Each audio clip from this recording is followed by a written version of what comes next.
Hey guys, welcome back to a new video. As I'm sure you saw in the intro, I've been taking a lot of photos recently and I've got that photo bug. It's such a good feeling to get out there and start taking photos. And the best part is all of these photos came from this camera.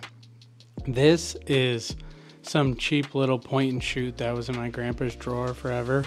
This digicam right here is the Panasonic DMC ZS7. That was actually my sister's camera and hasn't been used in like 10 years.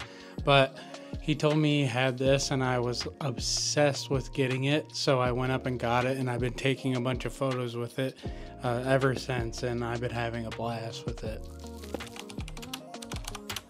If you're like me, your YouTube channel recommendations have a lot of things that can get you down some deep rabbit holes.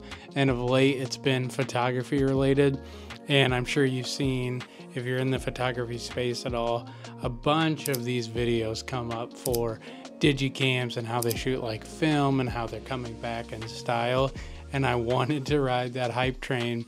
The hype for these things has been crazy. You should see the prices these are going for. This is like the lowest cost digicam I've seen, and like the lowest I've seen it is for like $75. A lot of digicams are going for like $100 to $500 for cameras that probably didn't even retail that when they first came out, because people are looking for that style of photo.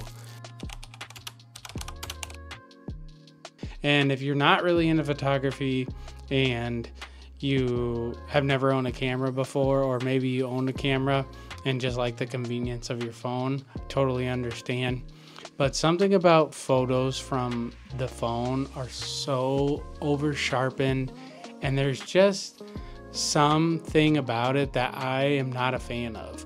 I can immediately spot a phone photo, and I have so many on my phone that I never look at. It's just something about those photos don't have any character, whereas you see something shot with this and you immediately know it wasn't a phone. And even if it's soft and like out of focus, not the best photo you've ever seen, that's what makes it a good photo, in my opinion, is the character of the photo. You know where that came from, it has imperfections, and it's still great. Another thing with taking photos with your phone is that it just ups your screen time. How many times do you look at your phone a day? It's scary if you look at that number on your phone. Please don't do it unless you really need a shock to the system. So picking up your phone way less is even better. And there's something about turning this camera on and just firing the zoom and doing a crappy little here and that has a little beep to it, or a flash in that instance, and it's so much more satisfying than taking a picture on your phone. I cannot highly recommend this type of photography enough. Are you guys noticing my drink move? I'm taking a drink between takes because I'm not very good at talking to the camera. Next, let's talk about the photos that actually come out of this thing. I showed some already, I'm sure, but let's take a look at the photo that came directly from the camera and then my edit to it. Because you can do a lot with these photos, actually. You can make those edits on your phone to the photos and they turn out great. And getting the photos from this to your phone is a little bit of a process. There's no Wi-Fi on this digicam. There is old digicams that do have that functionality, but this doesn't, so it goes to the computer, then goes to my phone. Not a big deal for photos you actually enjoy. I don't have the photos directly in front of me, but there's one that comes to mind. There's a photo of a deer that I took in my neighbor's yard, and there's another deer behind it, and it's super dark. And I was able to edit that to get it to look pretty good, and that was kind of surprising for how small the photos are in this thing. Just goes to show, like, you're not stuck with the photo you took, and you can really push these, obviously not to an extreme or anything, but arguably as much as a phone photo. Now comes to the sad point in the video where I need to tell you about how I destroyed this camera. Yes, the camera still turns on and it still takes photos and there's no issues, but the best thing about this camera is how light it is. And I've just been carrying it around with me everywhere.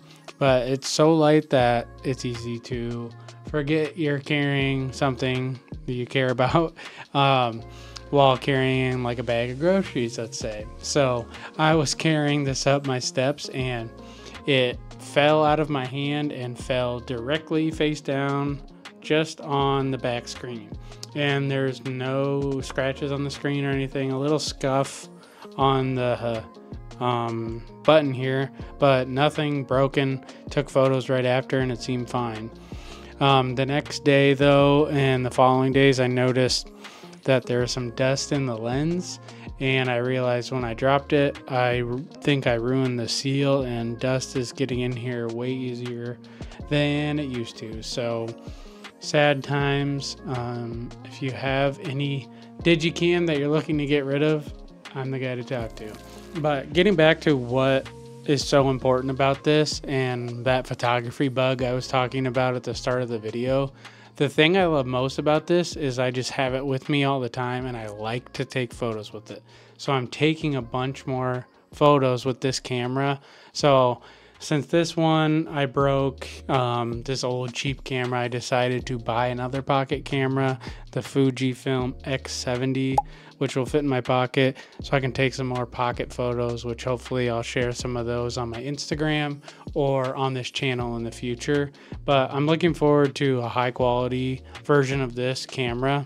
But the only reason I'm doing that is because I'm trying to get much better at photography. If you're just, a person looking to take more photos and photos you'll actually enjoy and look at, I cannot illustrate that point enough. How much more I like these photos, and I'm guessing you will too. Pull out your old digicam and start snapping photos. It is truly an awesome experience. Raid your parents' drawers, raid your grandparents' drawers, and look for something like this, and you're in for endless fun and great photos. Thanks for watching. If you've never visited my channel before, I do a lot of photography stuff now, a lot of life vlogs and family events. So a lot of videos aren't for everyone, but the photography stuff I'm getting really invested in. I'm thinking about starting a separate channel for my photography focused content. Well, I'll get better at that. I am no professional by any means, but I'll give you some photos on the way out. Thanks, and have a great day.